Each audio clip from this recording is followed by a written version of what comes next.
Welcome, everyone. I'm Tina Panik, reference manager at the Avon Free Public Library, and I'm pleased to be here with you today.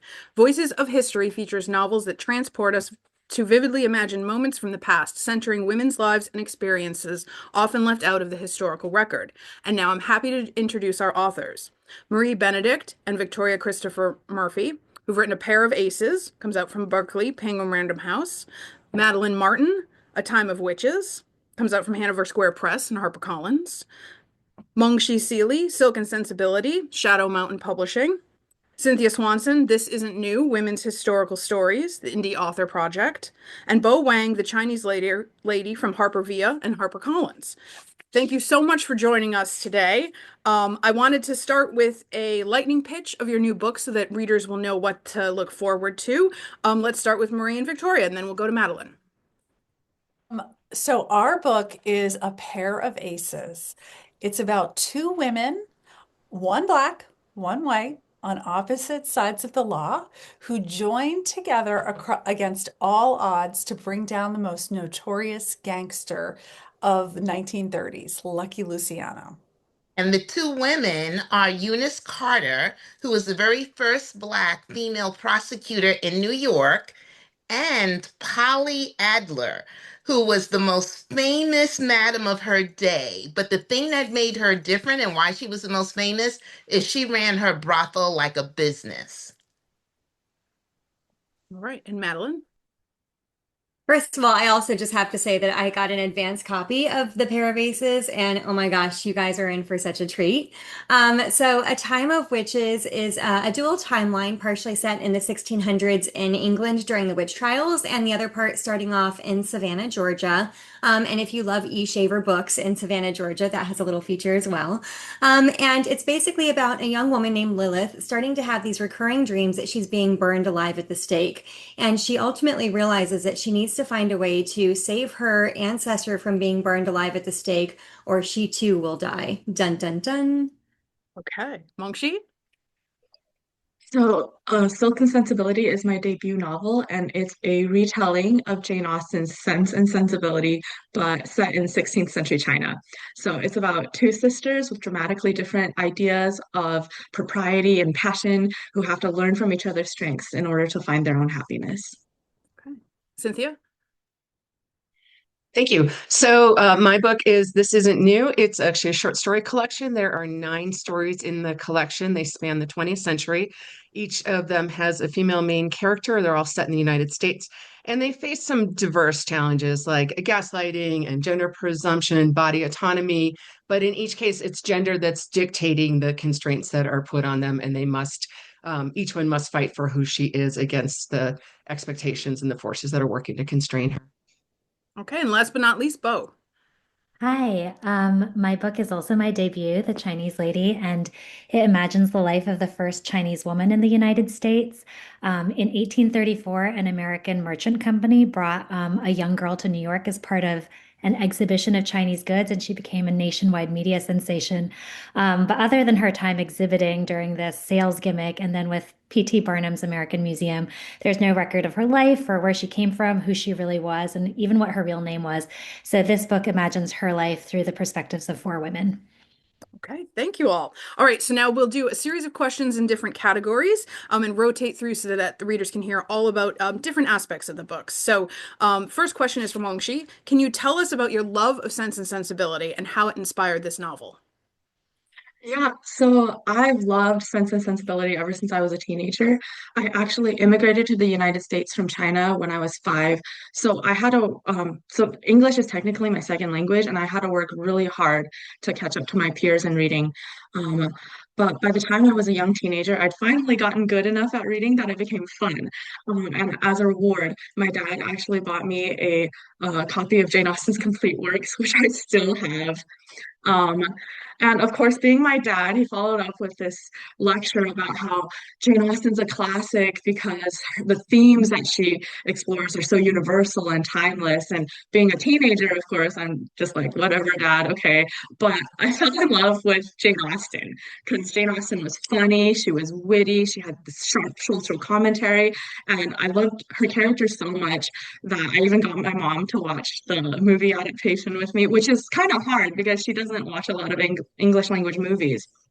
Um, so that love of Sense and Sensibility and Jane Austen and the happy endings that she writes stayed with me throughout high school, college, and into grad school, where I studied Chinese history. But later, when I started writing, my dad's lecture, it kind of came back to me, and I had this thought, like, what if he was onto something about themes being universal and relatable across different times and places, right? And I thought, what if I write a retelling of Sense and Sensibility, which was Jane Austen's debut novel?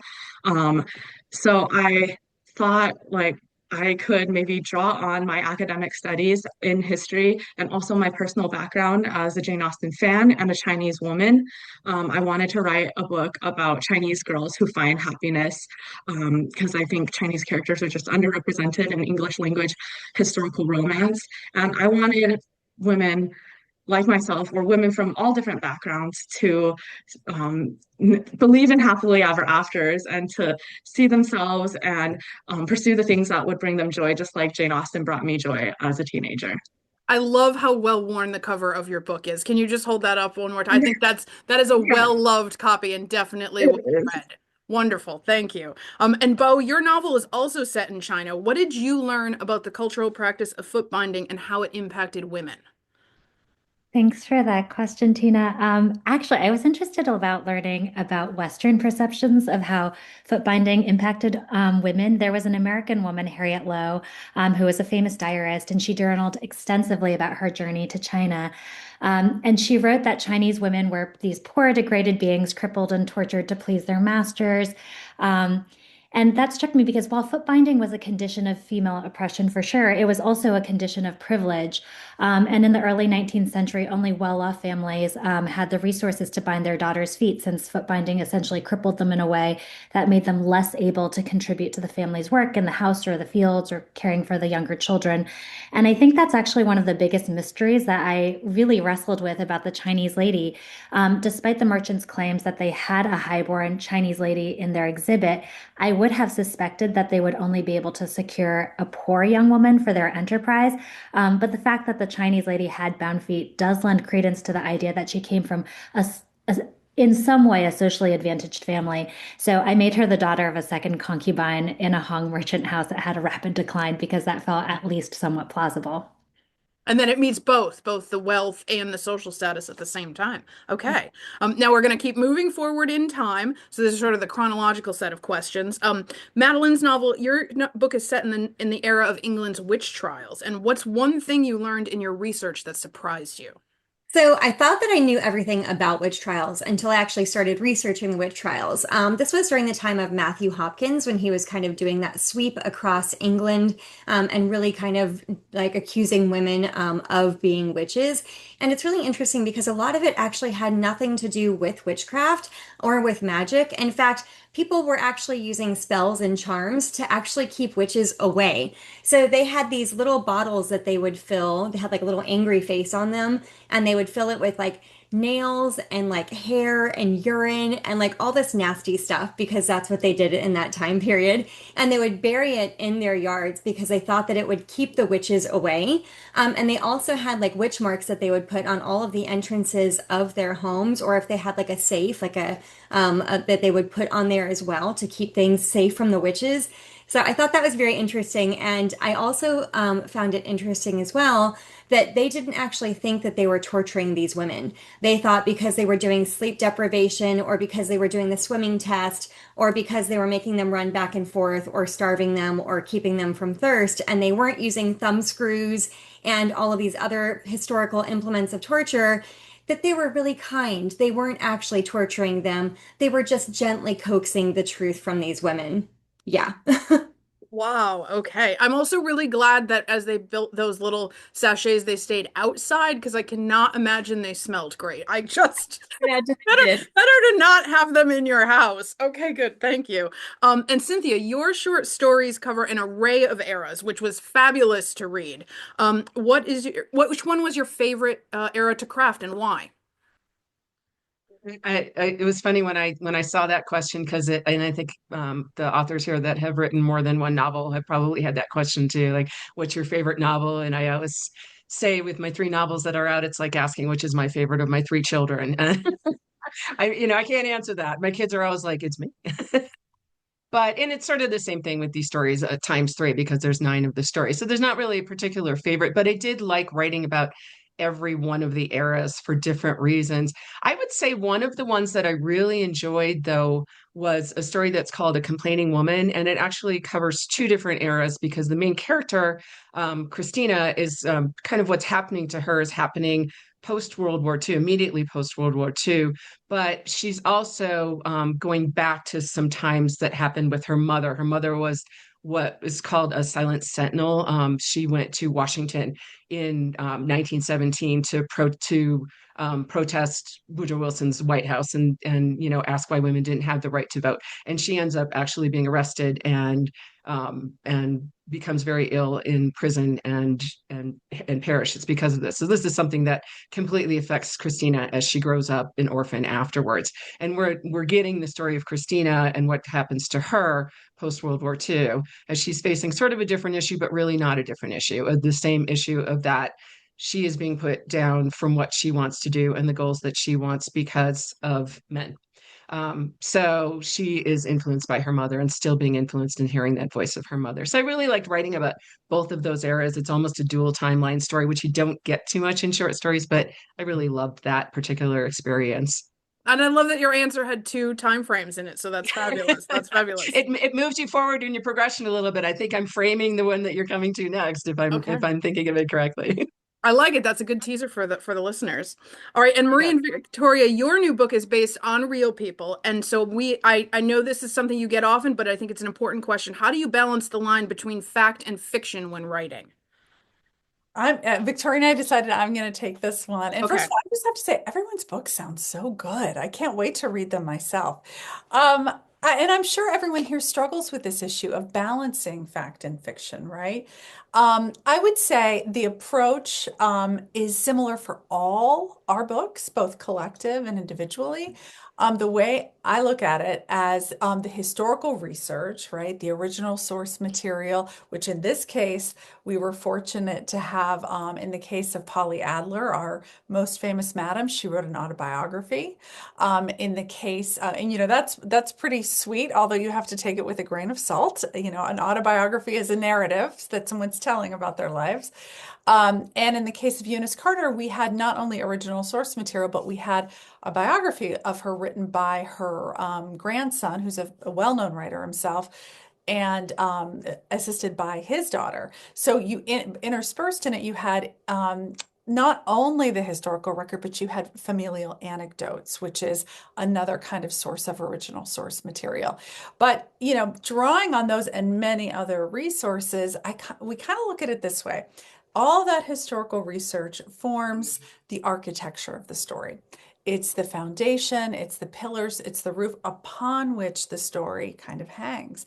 But there's always these shadowy areas in between the pillars and the nooks and crannies where you don't know the details. You might know the date that somebody met. We might know exactly when Eunice Carter made a proposal or utilized information that she got from a source, but we don't know the conversation that maybe she had with Polly Adler. And it's in those shadowy areas, it's in those unknowns that the fiction really comes in. And it's fiction that's very much derived from the historical record, and that varies from woman to woman, book to book. But it's also kind of a logical extrapolation of the character that we're building and the historical record such as it exists at that time.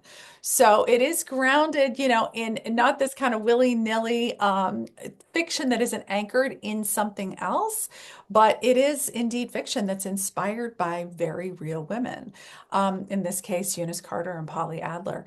I think one of the most important things when you're kind of navigating, for us, when you're navigating the fact and fiction, what to add from the historical record, what to fictionalize, what to fill in, is really the mission of honoring these women, telling their stories in a way that honors their legacies, that honors their contributions, that provides insights into, the issues that they were grappling with, both historic and modern. So that lens kind of, and that mission really kind of helps you sift through all that material or lack of material and kind of fill in the story at the end. Wonderful, thank you. All right, let's talk about structure next. Bo, Chinese Lady is structured in 4 parts, and so what I wanted to know is how does moving to America change the narrative of your main character's journey? Yeah, in some ways it changes everything because the Chinese lady is removed from her family and language and culture. And she's also removed from a place where she, along with all these other women, were walled up in their family compound, which was designed as so many Chinese upper class houses were then, with no windows facing the outside, so that people outside of the family couldn't see them. And then she goes to this place where she's on exhibit daily for thousands of strangers to see. But what doesn't change is that in both places, and also later in Barnum's museum, which is the third section, she's still part of a collection curated by men. And what's changed is just whether that collection was for one man's private viewership or for public viewership, and as well as her relative value in that collection. So I feel like the greatest change in her narrative actually comes when she moves across the country in the United States to California and becomes a brothel owner as well. And she becomes the collector when she imports young girls and puts them on display for white men for her own profit. Okay, thank you. And Madeline, how does a dual timeline help explore the legacy of the witch trials? So there is definitely a lot of generational trauma that sort of trickles downward, and this definitely does start to explore that topic. It explores how the judgment of women still unfortunately has echoes today as well. And I think like really one of the biggest things about this, in addition to exploring those particular topics that are still incredibly relevant, unfortunately, like I said today, because you would like to think that hundreds of years later, like we're done with this, but unfortunately we are not. But I think a really huge part is when with doing a dual timeline, it's so, because I know for me, I've always been fascinated by the witch trials. And it's so easy to look at it and be like, oh my gosh, this is so interesting, and look at like sort of the topical details and information. But what they say with history is that if you want to know what happened, you read nonfiction. And if you want to know how people felt, you read historical fiction, which is why we are writing these stories and why we are able to put our heart and soul into them. And so it has a lot of Lilith, our modern day character, sort of seeing that this is part of her ancestry, that there was a woman who was killed as a witch, as being accused of being a witch.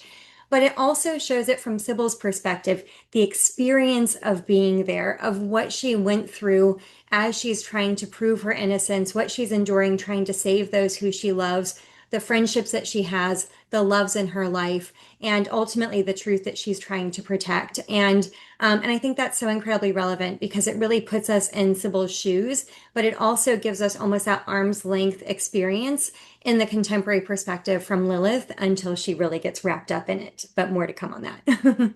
And both timelines work really, really well, which was why I wanted to be sure to ask this question. I think it'd be a completely different book or 2 different books if it was just one or the other. So I think readers are going to enjoy that. I really do. Thank you.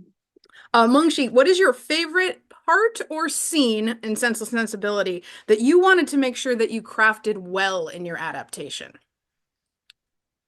So this is like a fangirl moment. Mm-hmm. In Austen's original, the part where Edward stands by his promise to marry Lucy Steele, even though he's in love with Eleanor, is a really pivotal scene. But the way Austen tells it, it's conveyed secondhand and after the fact. And I was always, as a fangirl, just like a little bit bummed by that. So in my reimagining, I want to put my main character, Eileen, right in the room where it happens. And I wanted readers to be able to feel her immediate and visceral reaction to this moment. And also a little bit more of an interaction between her and her love. Um, and because it's this choice that he makes that shows he's actually perfect for her, right? Because he's so honorable and upright. It's just what she wants. But that same choice makes it impossible for them to be together. So I wanted it to feel like this figurative stab in the heart. So then the happy ending later can be sweeter. I definitely felt it as I was reading, and I was glad. I was hoping when I asked this question that that was the scene that you were going to pick because it adds a nice level of it makes it very dynamic, and that backstory, as you said, we've been waiting for hundreds of years to find out. So I love your version. I really do. All Thank right. you. You're welcome. All right, Cynthia, what can you accomplish form-wise in a short story that's different from a long-form novel? Well, I think with the short story, you're obviously most of the time working with a shorter period of time, sometimes just a few moments or a particular situation. Some of my stories are that way. They're just situational. They're a dinner party or they're a particular event that's happening. Some of them cover a longer period of time, but whether they do or not, I do think that for authors, it's an exercise in conciseness. So I always recommend to other authors that even if you don't want to publish short stories, just as an exercise, I think it's good for your writing to write them occasionally. If you get the idea for one and it strikes you, just write it because I've done that over the years. I've always done it. And I feel like it's made my novels better because it's made me realize the pieces that are not quite as necessary as I thought they were, and to try to keep my novels much more tight as I'm going through a timeline. So I do think it's helpful for an author. And that being said, when you do put together stories, a story collection is a little bit different than just being a singular story and publishing a singular story, because a collection, especially when it is united around a theme, which is what I did with This Isn't New, it gives you the opportunity to tell a fuller story. And that's what I wanted to do. I mean, I'm spanning from the late 1800s, and the last story actually takes place in 2005. So a little stretching over the 20th century, but it's telling a full story of different things that happened in those time periods that, as we've already talked about, and I think we'll talk about more as we're having this discussion, continue to happen. And that was sort of the larger point that I was trying to make with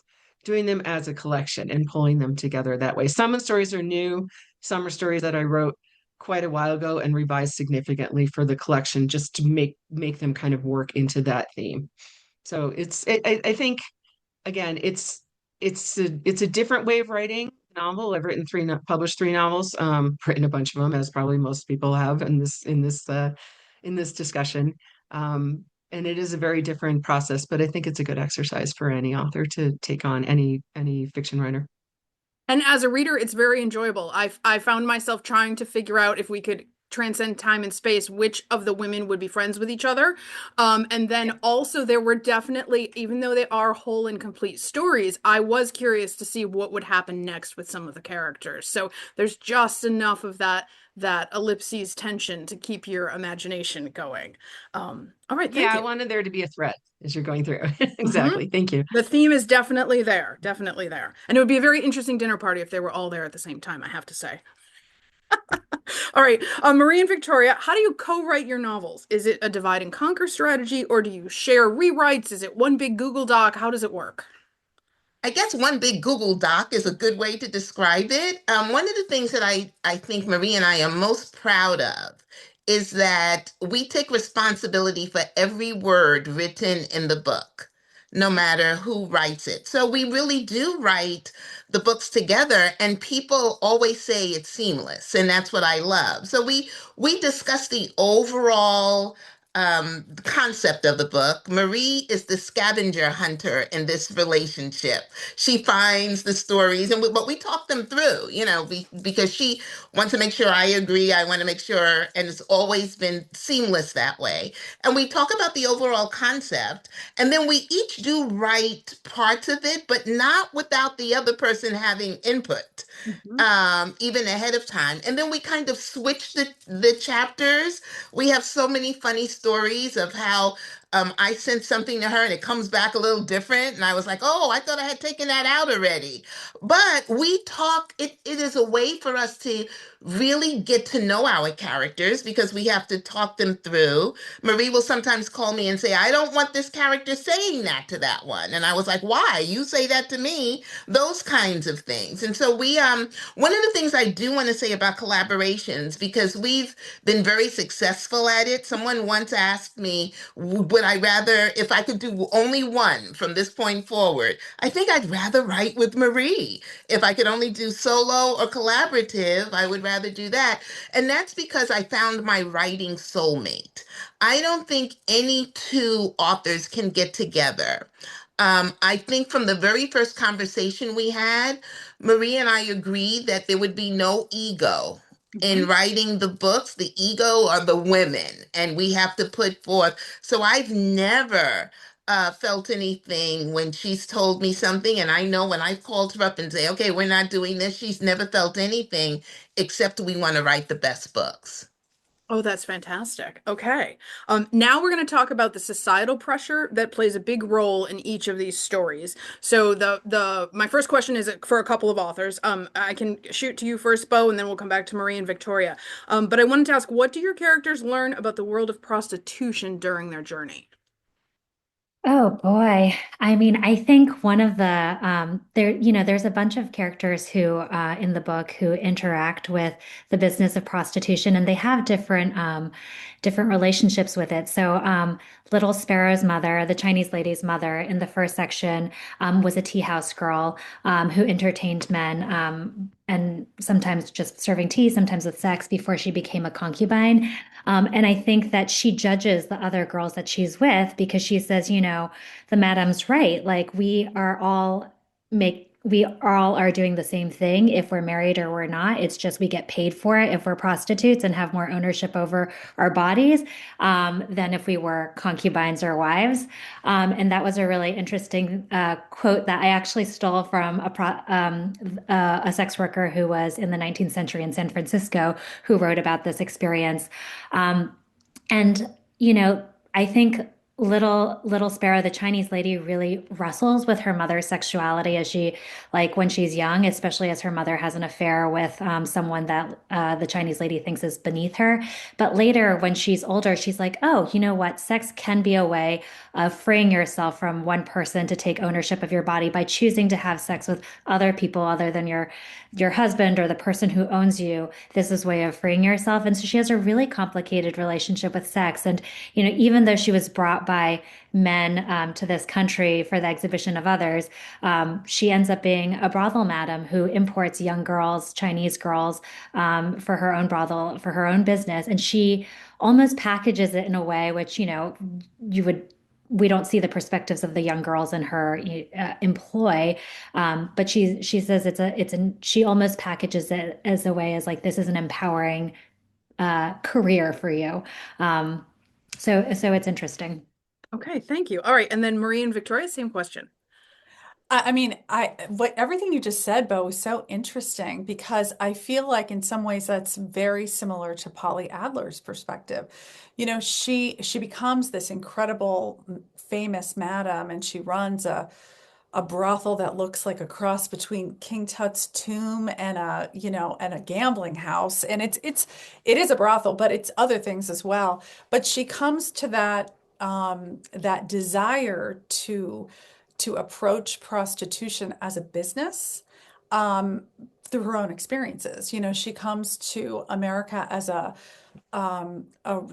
Russian Jewish immigrant, and she is raped and exploited, and she kind of falls into this world of kind of prostitution, and she realizes that she, like so many other women in her sort of situation, are exploited by men. And bit by bit, she builds up this business where she's really trying to do something different. She's really trying to empower the girls, make them safe, make sure that they are in a place where they have control over the men that they sleep with, the men that they engage with. And she makes it financially remunerative for the girls, and for herself. But it's complicated, right? Because she's still engaging in this business that she knows is exploitative of women. She perceives the girls as her family, but we don't see their perspective. Do they feel the same way about her? And so it is a very complicated, nuanced relationship that she has with this business that she is trying to make different, but she only has a certain amount of power. And what's interesting about it as well is we see it from the outside perspective too. As Polly's kind of trying to strike out and do something different in a very dangerous world, we see we see Eunice Carter's perspective on it, and we see the perspective of the men that Eunice Carter works with on it. And at this time, one of the things I found most, I'm a former New York City lawyer myself, and Eunice Carter as one of the first Black female prosecutor in New York City in the 1930s, I was shocked to learn that there was a women's court and where only women's crimes were addressed. And one of the main things that occurred in those courts was the prosecution of prostitution cases, which were considered women's crimes. And so you see this exterior perspective of, of prostitution, which is obviously usually a matter of exploitation of women. And yet from the outside looking in, it's the women who are the ones who are being punished for it, even though they're usually the victims. So it was a really interesting and complicated exploration of an area, to be honest with you, I really didn't know that much about. And I'm going to speak for Victoria here too. We were both learning the business, both from a historical perspective and a modern day perspective, and learning at it from the business, the business from the point of view of someone on the inside and society on the outside. So it was the characters were learning, and we were learning as well about it. And in both books, the tension, as both of you have said, with the power dynamics, you see the women gain some ground, and then you see the men try to take it away. Then you see the women fighting with each other, and that erodes some power, and then they gain some back. And so that tension is present throughout both books, and it's done really, really well, which was why I wanted to ask about it, because I don't want it to be a profession that people dismiss or that they think is not important to the characters, because it's absolutely central to a lot of the choices that they make. Okay, Cynthia and Madeline, why do you think women's bodies and reproductive control, whether it's herbs or witchcraft, are ripe topics for storytelling? I guess one or Go ahead, Cynthia. no, that's okay. I don't know which order you wanted us to do this in. I can talk a little bit about it from the standpoint of the story. Well, women's bodies come up in a lot of the stories, and this isn't new. There are a number of characters that are physically quite beautiful and shapely and all that. And in a lot of those cases, it doesn't necessarily end up being the best thing in the world for them. And I think that's a point that I wanted to make and something I wanted to talk about. And that comes up in several of the stories. So, and then as far as reproductive control, there is a story that's about abortion, and it takes place in the 1930s. And it takes place in Denver in the early 1930s. And as I was doing my research on that, it was so interesting. I found out that Denver actually was one of the abortion capitals of the country at the time. I had no idea. And that actually worked pretty well for this story. The character does choose to have an abortion. And I wanted to cover that topic at that time because we've moved forward on these issues and then we've slid backward. And that again goes with the whole theme of the entire book, that this isn't new. So whether you're of reproductive age or not, this is an issue that is still affecting people. And so I kind of wanted to make that point. And one of the things that was it's interesting when Marie was talking about the women's court and how the women felt about things, that comes up in that story a little bit toward the end, because the character, long after she has an abortion, learns about the Denver abortion ring being busted, and it's by a detective, and the detective is all gung-ho to like prosecute the doctors, who are mostly men.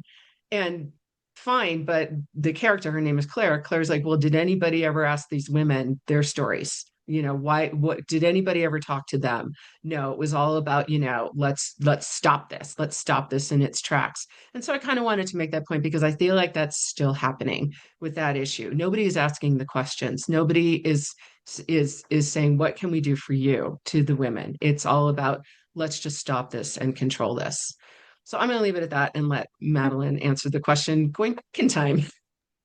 Yeah, and very much I'm going to kind of echo what you're saying too about the fact that this is something that we're very much still struggling with today. So, at the risk of sounding like a broken record, that's exactly kind of what I was saying earlier, is that a lot of these themes that are being addressed in the 1600s are still things that are coming up today.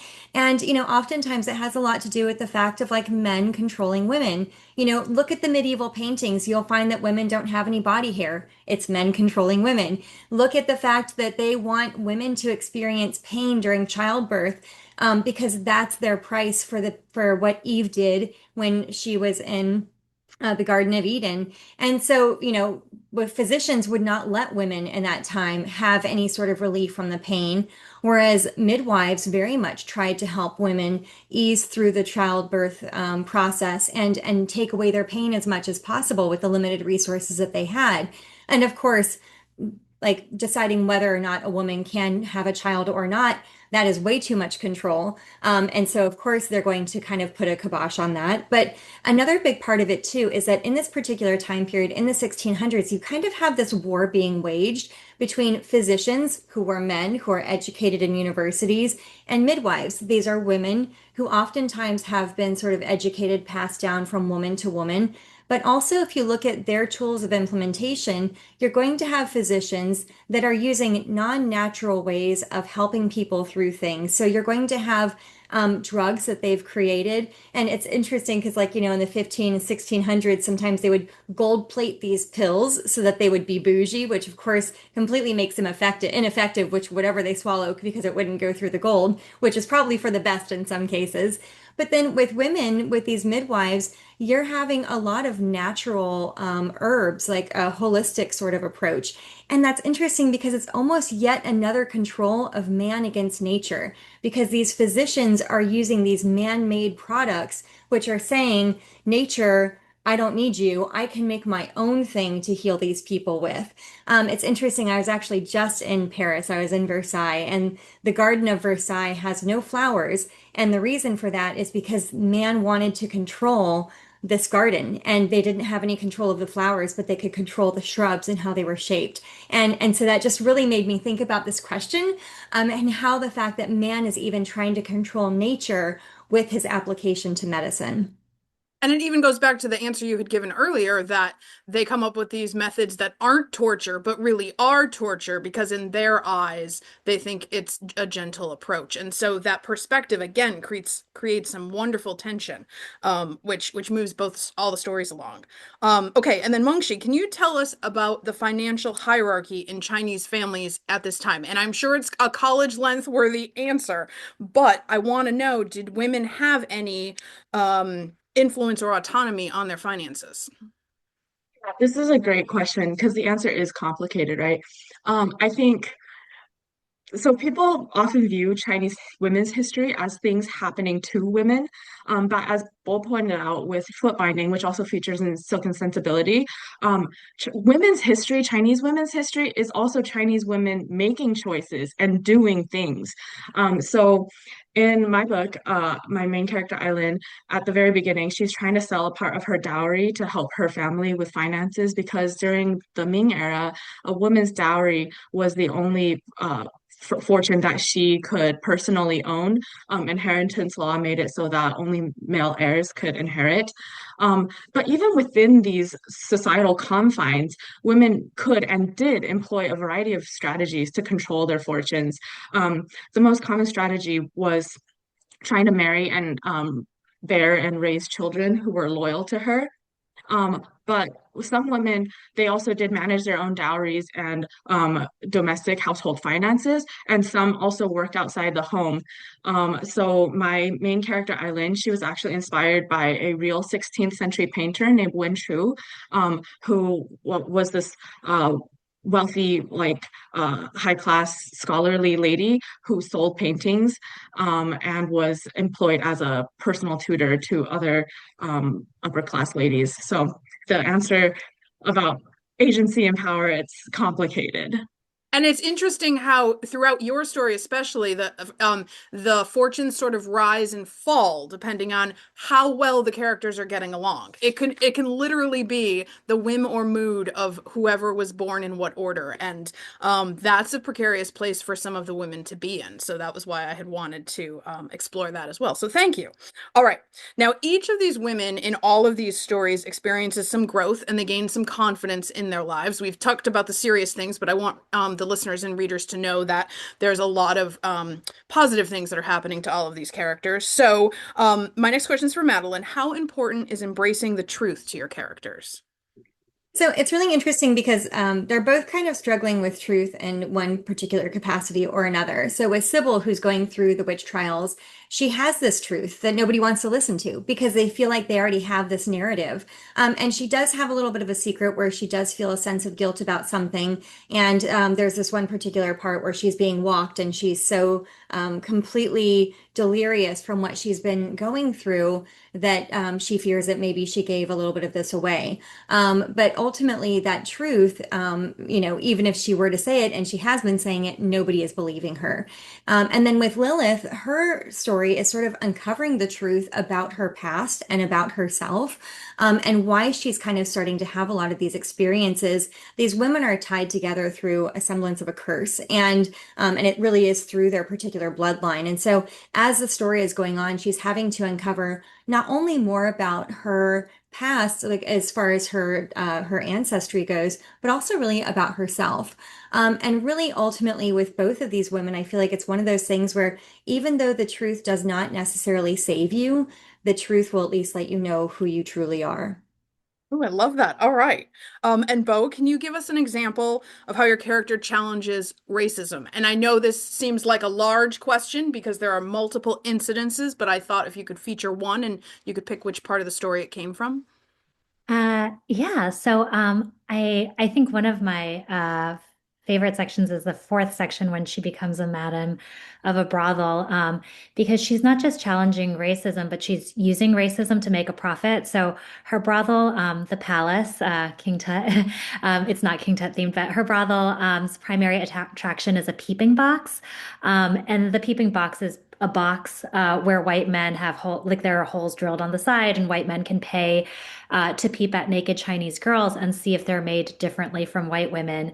And that's how the section starts, is that someone peeps and then doesn't pay, and then she takes them to court for not paying for his peep.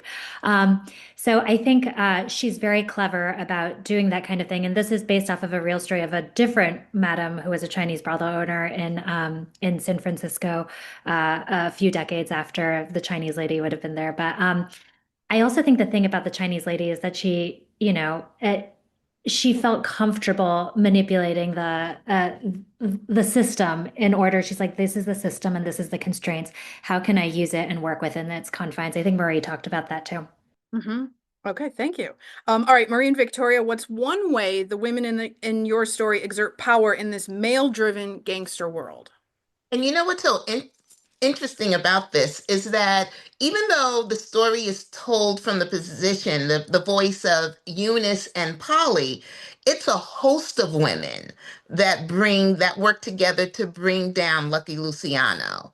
All of the women, and I think the one way they did it, because I was thinking about this and trying to break it up into one thing they did, because they show up and then they step up, and they're fearless in it. But I think the biggest difference in the way they do it is that while a lot of male characters, and this is not something just in the book, it's in today's times, are very selfish in what they want to do, the women are selfless.